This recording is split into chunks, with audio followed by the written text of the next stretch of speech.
नमस्कार दोस्तों, आप सभी का स्वागत है आपके अपने YouTube channel GK by the answer पे। आज हम पढ़ेंगे ऑफिशियल डाटा। जी हाँ, बिल्कुल ऑफिशियल डाटा पढ़ेंगे। आज हमें हरियाणा के national park wild life sanctuary यानी राष्ट्रीय उद्यान वन्य जीव अभ्यारण्य पार्क हरियाणा के अंदर और इसके अलावा आपके 5 प्रजनन केंद्र हैं, उनके बारे में पढ़ेंगे। बिल्कुल सरकारी डाटा रहेगा।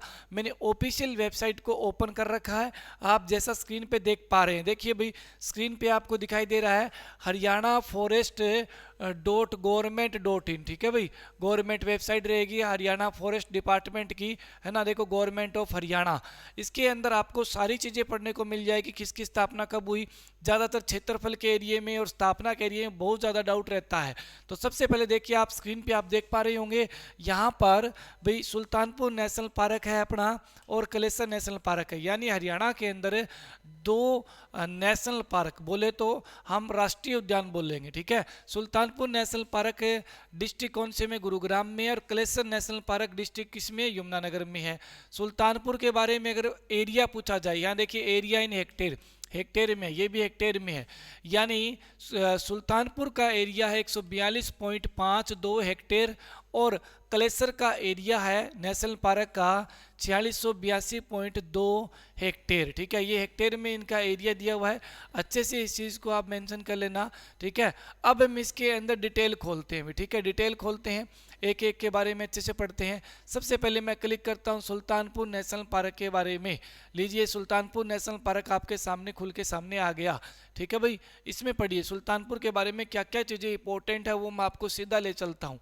देखिए, यहाँ पे सबसे पहले दिया हुआ है कि भाई अपने 1969 यानी 1969 के अंदर, ठीक है, 1969 में सबसे पहले इस बात का पता चला, इस पे विचार हुआ कि भाई अपने इसको पक्षी विहार बनाना चाहिए। ठीक है, इसके लिए अपने 69 की बात है। 69 में एक व्यक्ति है पीटर जैक्सन। ठीक है, क्या नाम है भाई, पीटर जैक्सन। पीटर जैक्सन है वो इंदिरा गांधी से मिलते हैं। किससे मिलते हैं, इंदिरा गांधी से पीटर जैक्सन की मुलाकात होती है।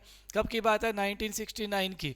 और इसको बात करें पक्षी विहार के रूप में घोषित करने की, पीटर जैक्सन कहते हैं। तो अगर एग्जाम में आए कि सुल्तानपुर नेशनल पार्क को बनाने का श्रेय किसे जाता है, पीटर जैक्सन को जाता है। ठीक है, इंदिरा गांधी के समय ये अपने बात करें वन्य जीव, ये जो अपने वन्य जीव अभ्यारण्य ये बना था। अब देखिए, सबसे पहले अगर मैं बात करूं इसकी, 2 अप्रैल 1971 को, कितनी बात है भाई, 2 अप्रैल 1971 को यहाँ पे एक झील थी। इसी झील को 2 अप्रैल 1971 को क्या दे दिया गया, दर्जा, इस झील को दर्जा दे दिया गया कि ये तो भाई अपने बात करें सुल्तानपुर पक्षी विहार है। तो सुल्तानपुर पक्षी विहार कब बना, 2 अप्रैल 1971 को बना था। उस टाइम इसका एरिया 121.21 स्क्वायर किलोमीटर था, यानी वर्ग किलोमीटर था। ठीक है भाई, क्या था, वर्ग किलोमीटर था। उसके बाद में हम चलें आगे। देखो, आगे बात करें हमें, यहाँ पे देखिए, यहाँ पे देखिए सेक्शन 35 के तहत, 35 के तहत है इसे वाइल्ड लाइफ जो सेंचुरी थी, इसे एक्ट 1972, एक्ट कौन सा, एक्ट 1972, और सेक्शन 35 के तहत इसे 5 जुलाई 1991 को किसका दर्जा दे दिया गया था, इसे दर्जा दे दिया गया नेशनल पार्क का। तो आपको 2 डेट याद करनी है कि 2 अप्रैल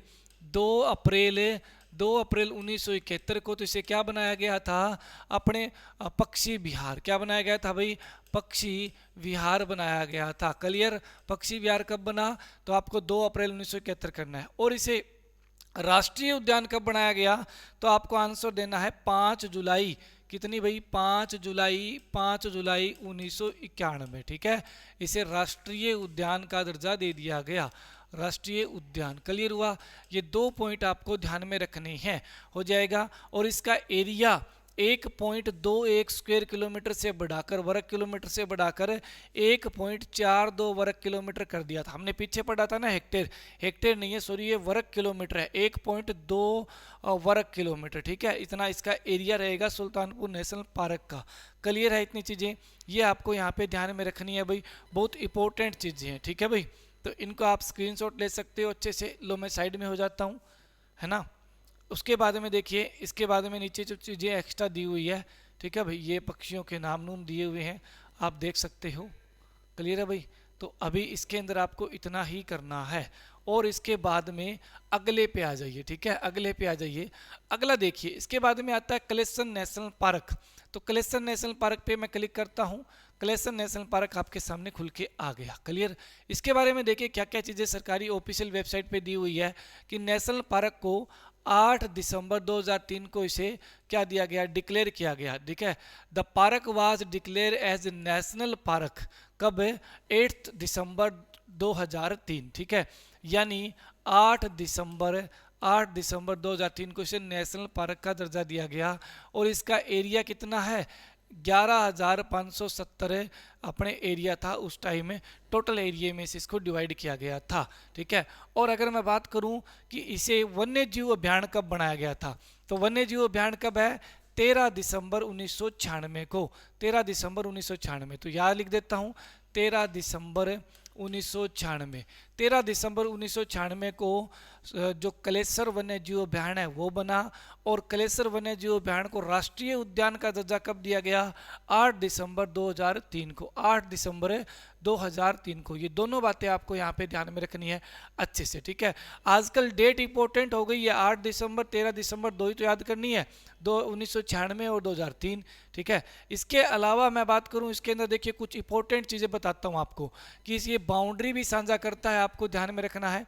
देखिए ये बाउंड्री किस किस से साझा करता है, यहाँ पर मैं बात करूं, एक पॉइंट तो ये नोट कर लीजिए सबसे पहले कि देखिए यहाँ पे दिया हुआ है कि ये जो यहाँ पे देखो, यहाँ से लेकर यहाँ तक, ठीक है, यहाँ तक ये कुछ पक्षी है जो यहाँ पे पाए जाते हैं। भौंकने वाला हिरण है, ठीक है, ये देखिए ब्रेकिंग डियर, भौंकने वाला हिरण है ना, किंग कोबरा पाया जाता है, मॉनिटर छिपकली भी है ना, और चीतल भी है, सांबर भी है, ये यहाँ पे क्या है, पक्षी पाए जाते हैं, ठीक है। और यहाँ पे इंपॉर्टेंट बात है कि टाइगर और एलिफेंट है, टाइगर और elephant visit this park from Rajaji national park. यानी जो उत्तराखंड में राजाजी नेशनल पार्क है वहां से विजिट करते हैं एलिफेंट और आपके क्या, टाइगर, अपने हरियाणा में आते हैं, ठीक है। एलिफेंट और टाइगर राजाजी नेशनल पार्क से कहाँ आते हैं, अपने हरियाणा में आते हैं। तो ये चीज़ आपको क्लियर याद करनी है, ठीक है। और ये जो शिवालिक हिल है ना, इसके अंदर बात करें, ये अगर पूछ लिया जाए कि ये कहाँ पे है, तो ये हिमालय रेंज में आता है। कहाँ आता है भाई, ये हिमालय रेंज में आता है। ये कहानी आपको यहाँ पे ध्यान में रखनी है। क्लियर है भाई, हो जाएगा मेरे हिसाब से, यहाँ तक किसी को कोई दिक्कत नहीं आएगी, कर लोगे ना भाई अच्छे से। ये चीज़ें आपको इंपॉर्टेंट बातें हैं जो आपको ध्यान में रखनी है, यहाँ तक किसी की कोई गलती नहीं होनी चाहिए। इसके अलावा मैं बात करूं तो देखिए ये नियर बाई किसकी है, तो ये नियर बाई इसके बाउंड्री देखो, स्टेट बाउंड्री अमोंग हरियाणा में तो है, ये हिमाचल प्रदेश से भी लगता है और उत्तराखंड, ठीक है, उत्तरांचल मतलब उत्तराखंड। तो यानी ये सीमा साझा करता है, आपको याद रखना है, ठीक है। कहाँ कहाँ से, हरियाणा से, हिमाचल से और उत्तराखंड से। यानी ये बाउंड्री 3 राज्यों से लगाता है। कई कहते हैं ना उत्तराखंड लगता नहीं, उत्तराखंड लगता है हरियाणा से, इससे बाउंड्री साझा होती है। क्लियर भाई, तो ये पॉइंट आपको याद करने हैं कलेसन नेशनल पार्क में। उसके बाद में आगे आ जाइए, यहाँ पे देखिए हरियाणा के अंदर अब क्या आ गया, वाइल्ड लाइफ सेंचुरी, मतलब बोले तो वन्य जीव अभ्यारण्य। तो वन्य जीव अभ्यारण्य आप डायरेक्ट यहीं से पढ़ेंगे, ठीक है भाई, क्योंकि इसका लिंक अभी ओपन नहीं है इसके अंदर। कलेसर जो बात करिए अपने वन्य जीव अभ्यारण्य है, यमुनानगर डिस्ट्रिक्ट में है और इसका एरिया यहाँ पे दिया हुआ है हेक्टेयर में। क्लियर। उसके बाद में वीर शिकारागढ़ वन्य जीव अभ्यारण्य डिस्ट्रिक्ट पंचकुला में, इसका एरिया ये दिया हुआ है हेक्टेयर में। उसके बाद में छिलचिला वन्य जीव अभ्यारण्य आपका कुरुक्षेत्र में, इसका एरिया दिया हुआ है ये रहा 28.92। और नाहर वन्य जीव अभ्यारण्य आपका रेवाड़ी डिस्ट्रिक्ट में, इसका एरिया दिया हुआ है यहाँ पर, नोट कर लेना सभी का भी। अबूब शहर वाइल्ड लाइफ सेंचुरी है, इसका एरिया यहाँ दिया हुआ है, ये सबसे ज़्यादा है भी, ठीक है। देखो यहाँ पर कलेसर का एरिया इतना ही है हेक्टेयर में, और यहाँ पे सुल्तानपुर ये जो अबूब शहर है इसका एरिया इससे ज़्यादा है। सबसे बड़ा कौन सा है, अबूब शहर सबसे बड़ा है, यहाँ लिख दूँ सबसे बड़ा है भाई, एग्जाम में आ जाए तो आपको कंफ्यूज नहीं होना। और सबसे छोटा कौन सा है, छिलचिला सबसे छोटा है भाई, छिलचिला क्या है, सबसे छोटा है। उसके बाद में अगले पॉइंटों पे आइए भाई। उसके बाद में अबूब शहर के बाद में आप पढ़ोगे यहाँ पर अपने बिंडावास वन्य जीव अभ्यारण्य कहाँ पे रहेगा, झज्जर में है, एरिया ये है बिंडावास का। उसके बाद में खप्परवास है आपका कहाँ पे पड़ता है, झज्जर में पड़ता है। खप्परवास का एरिया कितना है, 82.70। उसके बाद में खोली रेतान ये कहाँ पड़ता है, पंचकूला में, इसका एरिया ये दिया हुआ है, आपको ध्यान में रखना है, ठीक है। क्लियर हुआ, इसका मतलब ये क्या है, इससे ये बढ़कर इतना हो गया है, ठीक है, इसकी बढ़ोतरी हुई है, ये चीज़ दी गई है। टोटल एरिया सबका इतना निकल के आता है 23,441। उसके बाद में अगले पॉइंट पे आइए, ये दो बात करें रिजर्व रहेंगे, ठीक है, संरक्षित बोले जिन्हें, यानी सरस्वती वन्यजीव अभ्यारण्य और बीरबारा। बीरबारा कहाँ रहेगा, जींद में। सरस्वती वन्यजीव अभ्यारण्य कैथल और कुरुक्षेत्र में, दोनों चीज दी हुई है, कैथल और कुरुक्षेत्र में। अगर दोनों ऑप्शन में हो, कैथल, कुरुक्षेत्र, पानीपत और यमुनानगर, चार ऑप्शन में आ जाए, तो आप आंसर क्या करोगे भाई, आप इसका आंसर करोगे कैथल, उस पोजीशन में कैथल करोगे। नहीं तो अदरवाइज कुरुक्षेत्र भी ऑप्शन में हो तो ए भी दोनों भी हो सकता है, ठीक है। कैथल और कुरुक्षेत्र, इनका एरिया यहाँ पे दिया हुआ है, ये लीजिए, इनका दोनों का एरिया है, स्क्रीनशॉट ले लो भाई। उसके बाद में मैं आगे बात करूं, और चीज़ों पे बात कर लेते हैं। देखिए कुछ और इंपॉर्टेंट चीज़ें लेके आता हूं आपके सामने, ये लीजिए। सबसे पहले यहाँ पे क्या है, देखो हरियाणा के अंदर deer park, deer park Hisar, ठीक है, यानी हरियाणा में एक ही डियर पार्क है। वैसे देखे तो एक और भी है जो कि आपका कहाँ पड़ता है, मैम में पड़ता है, एक मैम में है, लेकिन वो हरियाणा गवर्नमेंट के, मैम कहाँ पड़ता है, रोहतक में, हरियाणा गवर्नमेंट के अंडर में नहीं है, हरियाणा गवर्नमेंट के अंडर में ये है। तो डियर पार्क कब बना है, डियर पार्क पे क्लिक करते हैं, देखते हैं डियर पार्क के बारे में। ये लीजिए डियर पार्क आपके सामने आ गया, और डियर पार्क की जो डेट है, ये लीजिए, डियर पार्क की डेट क्या है भाई, डियर पार्क की डेट है 1970-71। क्या है भाई, 1970-71 डियर पार्क की डेट है, दी हुई है। क्लियर, तो ये सरकारी वेबसाइट से आप डाटा पढ़ रहे हो, मजा आ रहा होगा मेरे हिसाब से। उसके बाद में देखिए अगला, यहाँ पे मिनी जू भिवानी, ठीक है, और रोहतक जू और मिनी जू पीपली, यानी अगर बात करें दो मिनी जू है, ठीक है, भिवानी में और कहाँ पे आपका पीपली। पीपली कहाँ पड़ता है आपका, कुरुक्षेत्र में पड़ता है जी, इनकी आपको याद करना है, ठीक है। और एक रोहतक वाला जू। हरियाणा में कितने कितने जू है, कितने चिड़ियाघर हैं, हरियाणा में 3 चिड़ियाघर है, आपको 3 ही आंसर देना है। कहीं आप सोचो कि 2 मिनी है, एक बड़ा है, ऐसा कुछ नहीं है, ये कहानी आपको 3 में याद करनी है। क्लियर, उसके बाद में आगे चलते हैं। उसके बाद में आगे देखिए, हरियाणा के अंदर ब्रीडिंग सेंटर, मतलब बात करें प्रजनन केंद्र, हरियाणा में प्रजनन केंद्र टोटल कितने हैं, हरियाणा में टोटल प्रजनन केंद्र 5 है जी, दिखाई दे रहे हैं स्क्रीन पे, 5 प्रजनन केंद्र है। चिंकारा प्रजनन केंद्र आपका कहाँ रहेगा, केरू भिवानी में। कहाँ है भाई, केरू भिवानी में चिंकारा प्रजनन केंद्र है। क्लियर हुआ। उसके बाद में क्रोकोडाइल यानी मगरमच्छ प्रजनन केंद्र कहाँ पे है, बोरसेदान, बोरसेदान कुरुक्षेत्र में मगरमच्छ प्रजनन केंद्र है। और यहाँ पे देखिए आप, एक और दिया हुआ है पिंजौर में, यानी तितर प्रजनन केंद्र कहाँ पे है, तितर संरक्षण प्रजनन केंद्र है। तितर संरक्षण प्रजनन केंद्र आपका कहाँ रहेगा, पिंजौर में रहेगा, ठीक है भाई, हो जाएगा। नहीं भाई एक मिनट, ये कुछ और आइटम है, ये तितर तो ये होता है ना, पिसेंट, पिसेंट ब्रीडिंग, तितर प्रजनन केंद्र तो आपका मोरनी पंचकूला में है। कहाँ है, मोरनी पंचकूला में है। ये आपका क्या हो जाएगा भाई, इसका हिंदी बना लेना भाई, थोड़ा देख लेना। और एक पिकोक एंड चिंकारा, पिकोक और चिंकारा का कहाँ रहेगा, पिकोक और चिंकारा का झाबुआ रेवाड़ी में रहेगा, झाबुआ रेवाड़ी में रहेगा, ठीक है भाई, झाबुआ रेवाड़ी का। ये पिंजौर वाला शायद गिद्ध संरक्षण प्रजनन केंद्र है। क्या है भाई, ये गिद्ध संरक्षण प्रजनन केंद्र होना चाहिए, ठीक है। ये कहाँ रहेगा आपका, पिंजौर में। गिद्ध वाला पिंजौर में है, और पिसेंट मतलब बात करें जो तितर वाला प्रजनन केंद्र है, तितर है, तितर वाला आपका मोरनी पंचकूला में है। अच्छे से समझ में आया होगा, सारे ऑफिशियल डाटा रहेंगे भाई, और ऑफिशियली मैंने आपको वेबसाइट दिखाई है, ये ऑफिशियली वेबसाइट से ही हमने डाटा कलेक्ट किया है, ठीक है। अच्छी लगी हो क्लास तो वीडियो को लाइक जरूर कर देना, और अपनी जो बुक आती है मार्केट में ये वाली, ये भी परचेज कर सकते हो। इसमें लगभग मैंने ऑफिशियल डाटा ही जोड़ा है।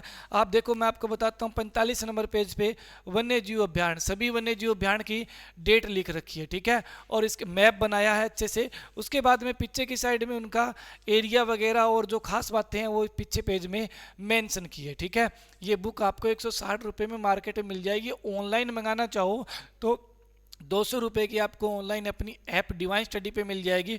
और नीचे आप एक जो पट्टी देख रहे हो, ये यहाँ पे अपना सीईटी का बैच चल रहा है, डिवाइन स्टडी अपनी जो खुद की एप्लीकेशन है, इस पे जाके आज ही परचेज कर सकते हो, ठीक है ना। सीईटी के अंदर आपको कंप्लीट, देखिए मैं आपको बता देता हूँ, अच्छे से समझा देता हूँ। सीईटी का जो अपना बैच चल रहा है भाई, एक मिनट भाई, देखो भाई, सीईटी, ठीक है, का 660 रुपये का बैच चल रहा है। कोई भी ज्वाइन करना चाहे 1100 का बैच चाहिए, इसमें आप कूपन कोड लगा लेना।